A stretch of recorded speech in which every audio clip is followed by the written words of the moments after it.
সাল্লাল্লাহু আলা সাইয়্যিদিনা ওয়া মাওলানা মুহাম্মদ ওয়া আলা আলিহি ওয়া আসহাবিহি ওয়া সাল্লাম। বালাগাল উলা বিকামালিহি কাশাফাদ দুজা বিজামালিহি حسنت جميع خصاله صلوا عليه وآله لا إله إلا الله لا إله إلا الله لا إله إلا الله لا إله إلا الله لا إله إلا الله محمد رسول الله صلى الله عليه وسلم। محترم হাজিরিন, মুরব্বিয়ান আযম, যুবক ভাই, পর্দার অন্তরালে অবস্থানরত অত্যন্ত শ্রদ্ধেয় মা ও বোন, আমরা সর্বপ্রথম মহান আল্লাহর দরবারে শুকরিয়া আদান বলি আলহামদুলিল্লাহ। আর একটু জোরে বলেন আলহামদুলিল্লাহ। আজকে যে জুমাতে আমরা আসছি, আজকে শাবান মাসের দ্বিতীয় জুমা, শাবান মাসের তৃতীয় জুমা। এই শাবান মাসের পরেই রমজান মাস। রজব শাবান বরকতের সময় আমি পূর্বেও আলোচনা করছি। এই জন্য এই মাসগুলোতে বেশি বেশি আল্লাহর ইবাদত বন্দেগী করা জরুরি। জোরে বলেন ঠিক না বেঠিক? এই শাবান মাসকে সামনে রেখে শবে বরাত শাবান মাসের উল্লেখযোগ্য যে রাত এবং দিন, শাবান মাসের সবচেয়ে গুরুত্বপূর্ণ রাত হলো শবে বরাত, নিসফে শাবান। আরবিতে বলা হয় নিসফে শাবান, আর ফার্সি ভাষায় বলে শবে বরাত। এই শবে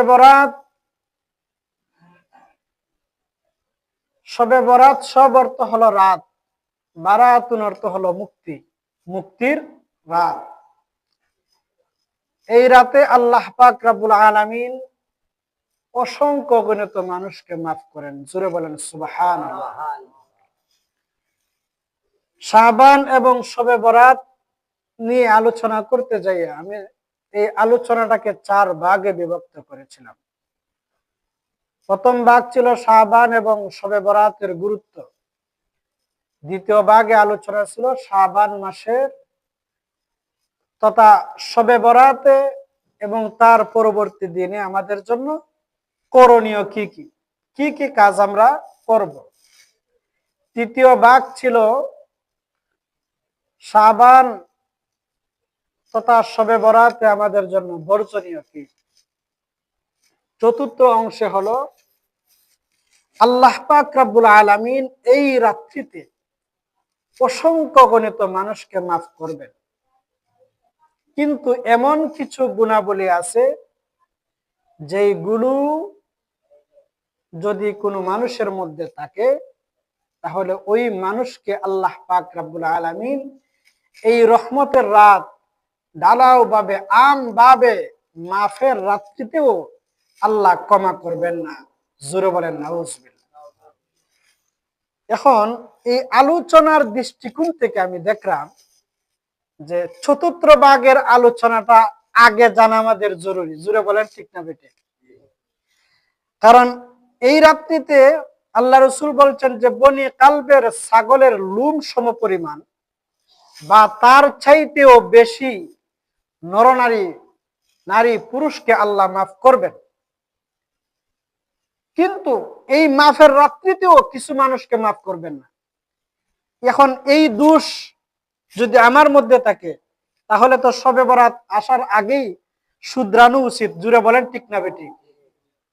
এই দৃষ্টিকোণ থেকে আমি ভাবছি যে এই মানুষগুলার এই গুণগুলার লিস্ট আগে আলোচনা করব, তারপরে আমাদের করণীয় বর্জনীয়টা আলোচনা করব।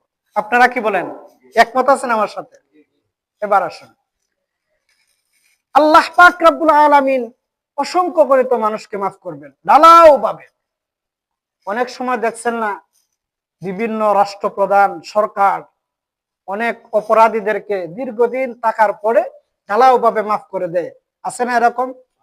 আমাদের দেশে আছে, বিভিন্ন দেশেও আছে। বিভিন্ন দেশের স্বাধীনতা দিবসে বা বিজয় দিবসে অনেক মানুষকে, অনেক কারা বন্দীকে, অনেক অপরাধীকে মাফ করা হয়। এমনই ভাবে আল্লাহ পাক রব্বুল আলামিন এই শবে বরাতের রাত্রিতে অসংখ্য গণিত মানুষকে মাফ করবেন।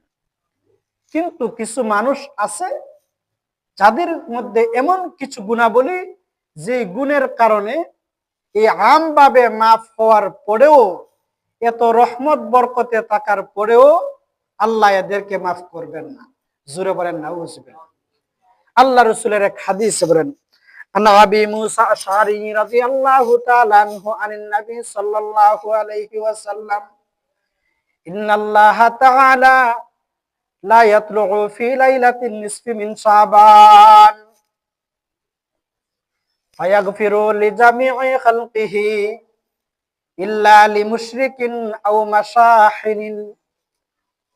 হযরত আবু মুসা আশআরী রাদিয়াল্লাহু তাআলা আনহু থেকে riwayat, তিনি আল্লাহর নবী হযরত মুহাম্মদুর রাসূলুল্লাহ সাল্লাল্লাহু আলাইহি ওয়াসাল্লাম থেকে বর্ণনা করেন।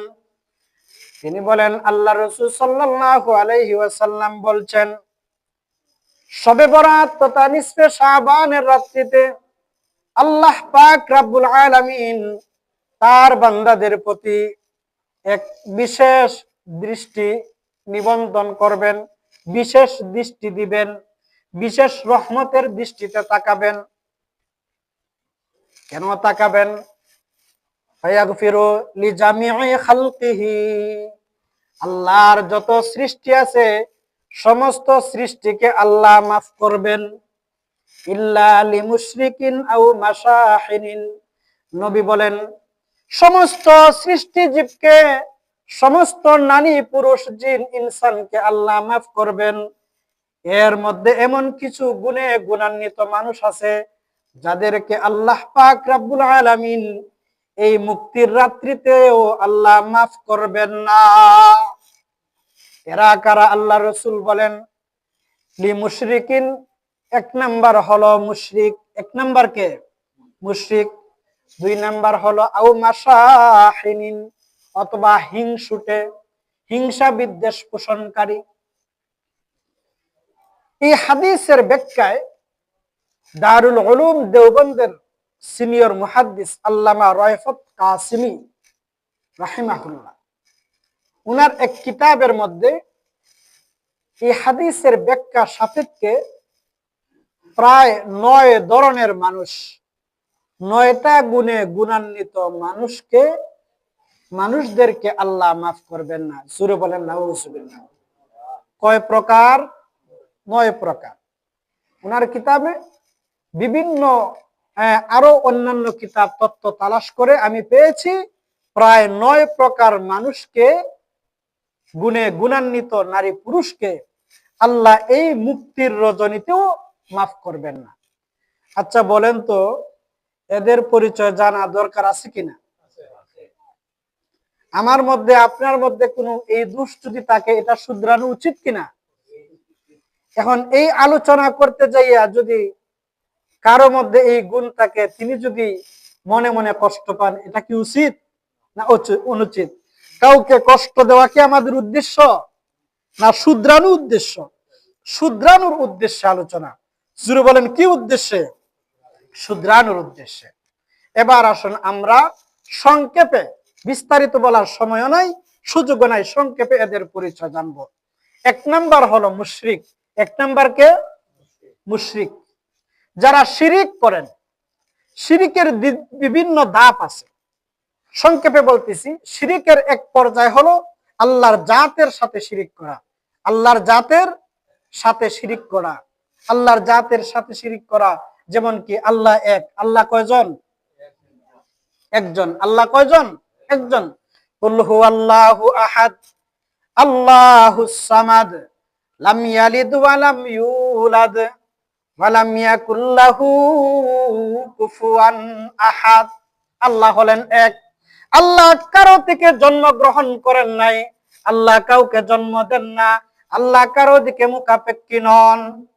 এখন যদি কেউ বলে আল্লাহ কারো থেকে জন্মগ্রহণ করেছেন অথবা আল্লাহ কাউকে জন্ম দিয়েছেন, যেমন খ্রিস্টান যারা, তারা বিশ্বাস করে ওয়াকালাতিন নাসারা ঈসা মাসীহ ইবনুল্লাহ, খ্রিস্টানরা মনে করে হযরত ঈসা আলাইহিস সালাম আল্লাহর সন্তান। সূরা বলেন নাউযুবিল্লাহ। ইহুদিরা বিশ্বাস করে হযরত উযাইর আলাইহিস সালাম আল্লাহর সন্তান। দেবদেবীরা যারা মূর্তি পূজা করে, তারা মূর্তি বানায়, এগুলো আল্লাহর সন্তানাদি অথবা আল্লাহর মতন। যারা আল্লাহর সাথে, জাতের সাথে যারা শিরিক করবে, এরাও কি মুশরিকের অন্তর্ভুক্ত। কার অন্তর্ভুক্ত? মুশরিক। আবার শিরিকের আরেকটা দিক হলো আল্লাহর গুণের সাথে শিরিক করা। আল্লাহর গুণের সাথে শিরিক করা। আল্লাহর গুণের সাথে, যেমন আল্লাহর এক গুণ আছে, আল্লাহ আলিমুল গায়ব। আল্লাহ কি? আলিমুল গায়ব। এখন আমাদের মধ্যে অনেক ভাইয়েরা আছেন ওই আল্লাহ রাসূলও আলিমুল গায়ব। এটা কি আল্লাহর গুণের সাথে শিরিক করা নয়? হ্যাঁ, এটা বলা যাইতে পারে যে আল্লাহ রাসূল গায়বের খবর দিবেন। যেমন আল্লাহ পাক রব্বুল আলামিন কোরআনের অন্য জায়গার মধ্যে বলছেন, ওয়ামা ইয়ানতিকু আনিল হাওয়া ইন হুয়া ইল্লা ওয়াহয়ুন ইউহা। আল্লাহ পাক রব্বুল আলামিন থেকে কোনো কিছু না জেনে আল্লাহ রাসূল বর্ণনা করেন না। এমনি ভাবে যদি গায়বের সংবাদ দেন, গায়বের সংবাদদাতা বললে কি নাই, সমস্যা নাই। কিন্তু যদি বলেন যে না ইলমে গায়ব, আলিমুল গায়ব আল্লাহ রাসূল, তাহলে আল্লাহর গুণের সাথে কি হয়ে যাবে? শিরিক হয়ে যাবে। বিস্তারিত বলার অবকাশ নেই, এখানে অনেক কথা আছে। আবার কেহ কেহ বলেন যে আল্লাহ রাসূল হাজির নাজির। আল্লাহ রাসূল হাজির নাজির, এটা যদি বিশ্বাস করেন তাহলে আল্লাহর সিফাতের সাথে কি হয়ে যায়? শিরিক হয়ে যায়। আল্লাহকে যদি আল্লাহ রাসূলকে যদি আলিমুল গায়ব, হাজির নাজির বিশ্বাস করা হয়, তাহলে অনেক প্রশ্ন দাঁড়ায়। যেমন আসহাবে কাহাফের আগে বেঈমান কাফের মুশরিকরা আল্লাহ রাসূলকে প্রশ্ন করেছিল আসহাবে কাহাফ সম্পর্কে, রূহ সম্পর্কে, যুলকারনাইন বাদশা সম্পর্কে। আল্লাহ রাসূল বলছিলেন যে আমি আগামীকাল বলবো। আল্লাহ রাসূল কেন আগামীকাল বলবেন একথা বললেন? আল্লাহ রাসূল কেন বললেন না যে ইনশাআল্লাহ আগামীকাল বলবো? এই ইনশাআল্লাহ না বলার কারণে উম্মতকে শিক্ষা দেওয়ার জন্য আল্লাহ পাক রব্বুল আলামিন প্রায় 14 থেকে 15 দিন, কেউ বলছেন 3 মাস, কেউ 9 মাস, তবে প্রায় সর্বাধিক মত 14 দিন ওহী বন্ধ ছিল। এখন আল্লাহ রাসূল যদি আলিমুল গায়বী হইতেন তাহলে তো সাথে সাথে বইলা দিতেন। জুড়ে বলেন ঠিক না বেটি?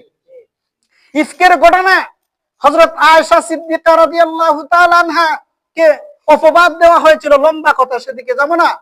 অপবাদ দেওয়া হয়েছিল, রাসূলের স্ত্রীকে অপবাদ দেওয়া মানে কাকে অপবাদ দেওয়া? রাসূলের পরিবার, রাসূলকে অপবাদ দেওয়া। এটা নিয়ে অনেক কিছু হয়েছে মদিনায় তখন সময়। আল্লাহ রাসূল যদি আলিমুল গায়ব হইতেন তাহলে তো বলতেন যে না, আয়েশা নির্দোষ, আয়েশা এরকম কিছু করেন নাই। যখন আল্লাহ পাক রব্বুল আলামিন ওহী নাযিল করে জানায় দিলেন আয়েশা নির্দোষ, আয়েশা পুত পবিত্র, তখন আল্লাহ রাসূল বিশ্বাস করছেন। আল্লাহ রাসূলের মনে ছিল যে না, আমার স্ত্রী এরকম করতে পারেন না।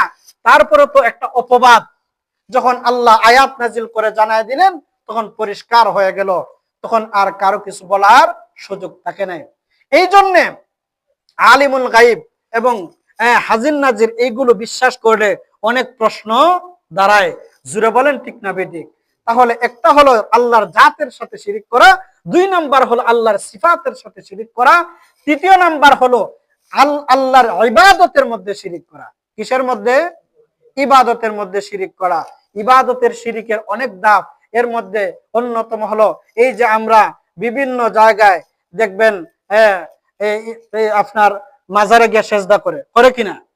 পীরের পায়ে সেজদা করে কিনা? তাহলে ইবাদতে শিরিক করলেন কিনা? এইভাবে অনেক ধাপ আছে, বিস্তারিত বলার সময় নাই, যেহেতু আমরা সংক্ষেপে আলোচনাটা করব। তাহলে এক নাম্বার হলো যারা শিরিক করে তাদেরকে আল্লাহ কি করবেন না, মাফ করবেন না। আল্লাহ পাক রব্বুল আলামিন কোরআনের বিভিন্ন জায়গায় এই কথা বলছেন, ইন্নাল্লাহা লা ইয়াগফিরু আন ইউশরাকা বিহি ওয়া ইয়াগফিরু মা দুনা যালিকা লিমান ইয়াশা। এ দুনিয়ার মানুষ, আল্লাহ পাক রব্বুল আলামিন ইচ্ছা করলে সমস্ত গুনাহ মাফ করতে পারেন বান্দার, কিন্তু শিরিক যারা করবে এই মুশরিকদেরকে আল্লাহ কোনোদিন মাফ করবেন না।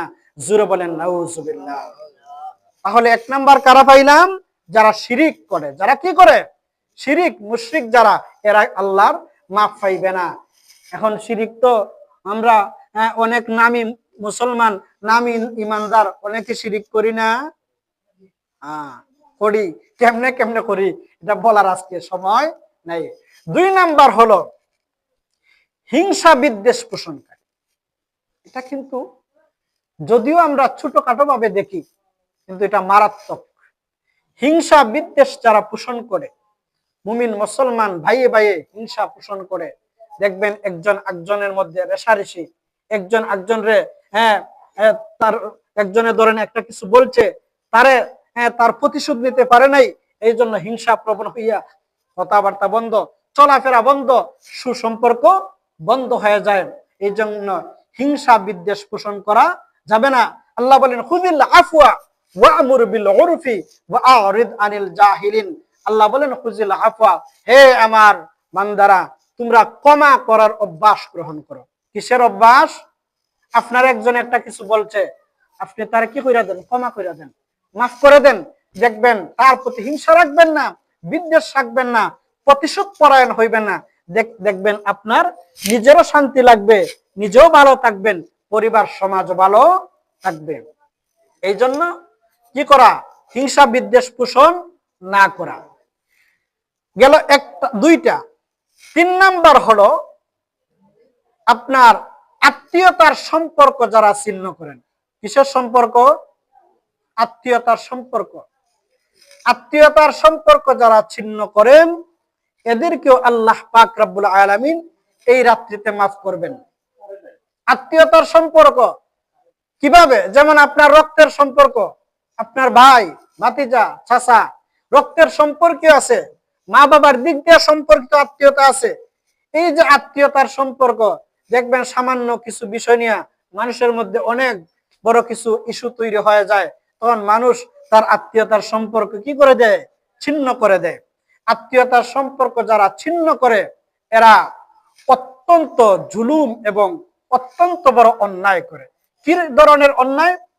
হযরত আবু হুরায়রা রাদিয়াল্লাহু তাআলা আনহুর riwayate এক হাদিস বর্ণনা করেন, আল্লাহ পাক রব্বুল আলামিন দুনিয়াতে কিছু আমলের কারণে অতি দ্রুত শাস্তি দেন, অতি দ্রুত শাস্তি দেন, এবং পরকালেও তার জন্য শাস্তি আছে।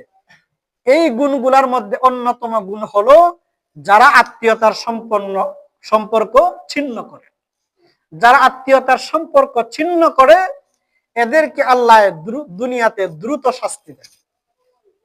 আরেকটা কথা বলি, যারা মনে করেন দুনিয়াতে সুখ শান্তিতে থাকতে চান, লম্বা হায়াত পেতে চান, তারা আত্মীয়তার সাথে সম্পর্ক ভালো রাখবেন। যাদের আত্মীয়তার সাথে সম্পর্ক ভালো থাকে আল্লাহ তাদের রিজিকের মধ্যে বরকত দেন, হায়াতের মধ্যে বরকত দেন। জোরে বলেন সুবহানাল্লাহ। এই জন্য আত্মীয়তার সম্পর্ক ছিন্ন করা যাবে না।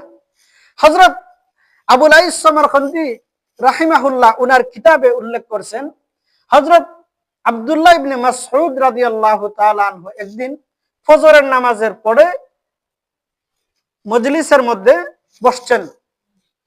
মজলিসের মধ্যে বৈশা বলতেছেন, আমি আজকে আল্লাহর দরবারে এক বিশেষ উদ্দেশ্যে আল্লাহর কাছে দোয়া করব। এখানে যদি কোনো আত্মীয়তার সম্পর্ক ছিন্নকারী ব্যক্তি থেকে থাকো তাহলে এখান থেকে উঠে যাও। কারণ আত্মীয়তার সম্পর্ক ছিন্নকারী মজলিসের মধ্যে থাকলে যত আল্লাহ ওয়ালাই হন না কেন দোয়া করলে দোয়া কবুল হয় না। নবীর সাহাবী আব্দুল্লাহ ইবনে মাসউদ কত বড় সাহাবী, নবীদের পরে সাহাবায়ে কেরামের মর্যাদা। আব্দুল্লাহ ইবনে মাসউদ বলেন, আমি দোয়া করলো সেটা আসমানে যাবে না, কারণ আত্মীয়তার সম্পর্ক যারা ছিন্ন করে এদের জন্য আসমানের দরজা বন্ধ। জোরে বলেন নাউজুবিল্লাহ। এই জন্য আত্মীয়তার সম্পর্কটা বজায় রাখবো কিনা বলেন? বজায় রাখবো তো ইনশাআল্লাহ। কয়টা গেল? 3টা। চতুর্থ নাম্বার হলো যুব সম্প্রদায় যারা আছো মনোযোগ দিয়ে শোনো। চতুর্থটা হলো টাকনুর নিচে যারা কাপড় পরেন। কিসের নিচে? টাকনুর নিচে। সহিহ বুখারী এবং মুসলিম শরীফে একাধিক হাদিস রওয়ায়াত করছেন যে হাসরের মাঠে আল্লাহ পাক রব্বুল আলামিন ওই বান্দার দিকে রহমতের দৃষ্টিতে তাকাবেন না যেই পুরুষ টাকনুর নিচে কাপড় পরিধান করত। যেই পুরুষ কি করতেন? টাকনুর নিচে কাপড় পরিধান করতেন।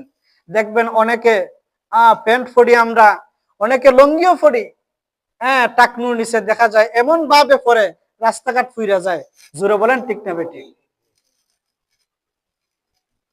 আল্লাহ রাসূল 1400 বছর আগে এই কথা বইলা গেছেন। আর বর্তমান বিজ্ঞান এটা প্রমাণ করছে যে পুরুষ টাকনুর নিচে কাপড় পরে, এই যে লুঙ্গি বা প্যান্ট, মৌজা, এটা হলো ভিন্ন, এটা নিচ থেকে উপরে পরা হয়, উপর থেকে যেটা জুইলা পড়ে।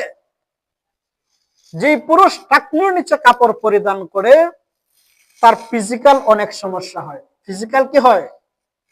শরীর, নিজের শরীর কি হয়? ধ্বংস হয়। তা বিজ্ঞান বর্তমানে প্রমাণ করছে। এই জন্য দেখবেন অনেক বিভিন্ন দেশে, বাহিরের অনেক দেশে দেখবেন অনেক আলট্রা মডার্ন ছেলেরা, পুরুষরা এখন দেখবেন টাকনুর উপরে পরে। জোরে বলেন ঠিক না বেটি? যেটা বিজ্ঞান এখন প্রমাণ করছে, আল্লাহ রাসূল 1400 বছর আগে সেটা বলে গেছেন। এই জন্যে অহংকার করেই হোক, আত্মগরিমা করেই হোক, অবা না করেই হোক, টাকনুর নিচে কাপড় পরিধান করা যাবে না। যারা টাকনুর নিচে কাপড় পরিধান করে আল্লাহ পাক রব্বুল আলামিন এই মুক্তির রজনীতেও আল্লাহ মাফ করবেন না। জোরে বলেন নাউজুবিল্লাহ। কয়টা বললাম? 4টা। 5 নাম্বার হলো যারা মদ পান করে। কি করেন? মদ পান করেন। মদ পান এটা হারাম। মদের সাথে শুধু মদ না, নেশাযুক্ত যা কিছু আছে, আল্লাহ রাসূল মিশকাত শরীফের হাদিসে আনছেন, কুল্লু মুস্কিরিন হারামুন। যেই জিনিসে কি হয়? নেশা হয়, নেশা জাতীয় জিনিস খাওয়া হারাম। যেমন আগে তো মদ, এখন মদ রে কি করছে? আলট্রা মডার্ন করছে। ফেনিসিডিল, ফেনিসিডিলের পরে এখন আরো মডার্ন করছে। এখন ইয়াবা, বাবা, ডাইল, বিভিন্ন কিছু আছে কিনা? আছে। শহরে দেখবেন কিছু ছেলেরা আছে, এগুলো ধীরে ধীরে গ্রামেও হয়ে যাবে যদি আমরা সতর্ক না হই। এক ধরনের আঠালো জাতীয় জিনিস, এটা কিসের? রাংচার পলিথিনের ভিতরে রাইকা, আপনারা হয়তো ইউটিউবে দেখছেন, ভিডিওতে দেখছেন, এগুলো মুখের মধ্যে রাইকা শ্বাস নেয়, এগুলো দ্বারা তার কি হয়? নেশা হয়। এই জন্য নেশা জাতীয় যত ধরনের জিনিস আছে সবকিছু কি হারাম। আর এই নেশার সাথে যারা জড়িত, আল্লাহ পাক রব্বুল আলামিন এই রাত্রিতে আল্লাহ তাদেরকে মাফ করবেন না। জোরে বলেন নাউজুবিল্লাহ। গেল 5টা। 6 নাম্বার হলো গণকের কাছে যাওয়া, অদৃশ্যের সংবাদ গ্রহণ করা বা দেওয়া। অনেক মানুষ আছেন দেখবেন, অনেক আমরা অনেক দেখবেন আলেম নাই কিন্তু আলেমের লেবাস ধরে, আলেমের লেবাস ধরে দুইরা এই আপনার অমুকের এটা হইছে, অদৃশ্যের সংবাদ দেয়। জোরে বলেন ঠিক না বেঠিক? অনেক হিন্দু আছেন, তীব্রা আছে, দেখবেন অদৃশ্যের সংবাদ দেয়, আগামীতে ওটা হয়ে যাবে, ওটা হয়ে যাবে।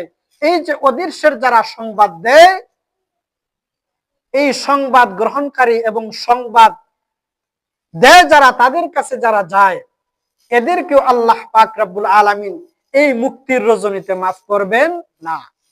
হাদিস শরীফে উল্লেখ করেন আল্লাহ রাসূল, যেই ব্যক্তি গণকের কাছে যায়, দেখছেন না আত গণায়, রাশি গণায়, এই গণকের কাছে যারা যায়, আল্লাহ রাসূল বলেন যে এদের 40 দিবস পর্যন্ত, 40 দিন রাত তার কোনো ইবাদত আল্লাহর দরবারে কবুল হয় না। জোরে বলেন নাউজুবিল্লাহ। এই জন্য গণকের কাছে যাওয়া যাবে না।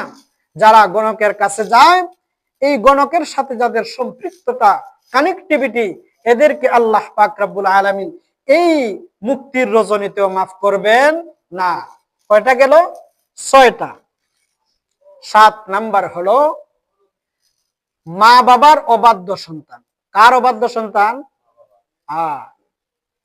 ওয়াকাযা রাব্বুকা আল্লা তা'বুদু ইল্লা ইয়্যাহু ওয়া বিল ওয়ালিদাইনি ইহসানা ইম্মা ইয়াবলুগান্না ইনদাকাল কিবারা আহাদুহুমা আও কিলাহুমা ফালা তাকুল লাহুমা উফফিন ওয়া লা তানহারহুমা ওয়া কুল লাহুমা কাওলান কারীমা। দীর্ঘ আয়াত। মা বাবার অবাধ্য সন্তান হওয়া যাবে না। মা বাবার সাথে যারা খারাপ আচরণ করেন, মা বাবার প্রতি যারা জুলুম নির্যাতন করেন, মা বাবার অবাধ্য সন্তান যারা, এদেরকেও আল্লাহ কি করবেন না? মাফ করবেন না। মা বাবার অবাধ্য কতটুকু হইলে হয়? আমরা অনেকে মনে করতে পারি যে মা বাবার গাইলে মনে হয় অবাধ্য, মা বাবার আঘাত করলে মনে হয় অবাধ্য। না, আল্লাহ বলছেন যে মা বাবার সামনে, মা বাবার কোনো ব্যবহারে তুমি এতটুকু আঘাত পাইছো যে উফ, এটাও বলতে পারবা না। মা বাবার কোনো আচরণে তুমি কিছু আঘাত পাইয়া উফ কইলাই, এরকম উফ কওয়াও যাবে না। যারা এই রকম করে এরা কি আল্লাহর কাছে মা বাবার অবাধ্য সন্তান। জুড়ে বলেন নাউজুবিল্লাহ।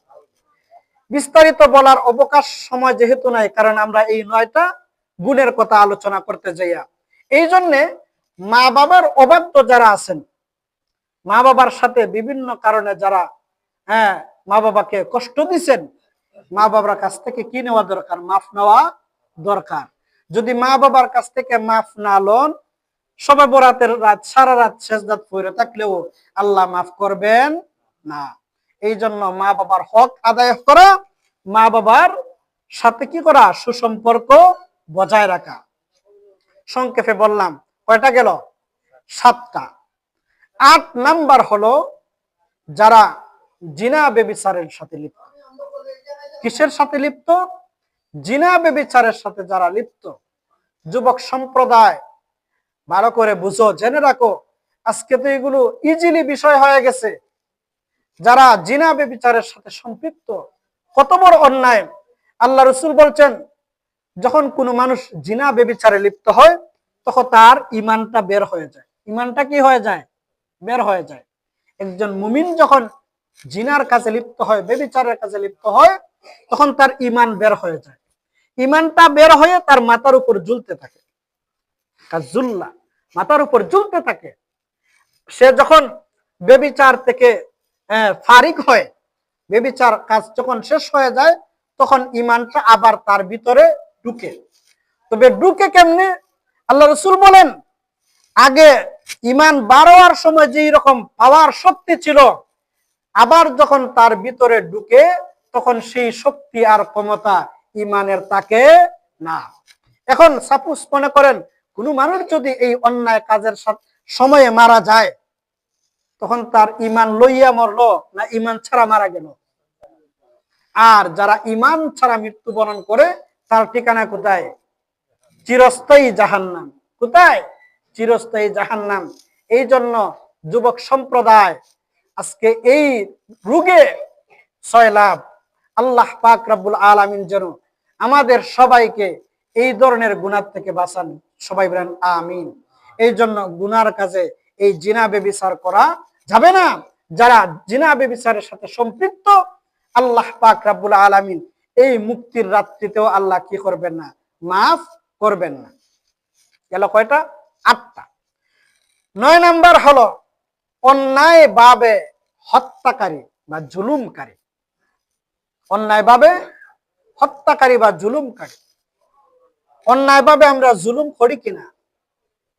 সবলের দুর্বলের উপর সবলের জুলুম আছে কিনা?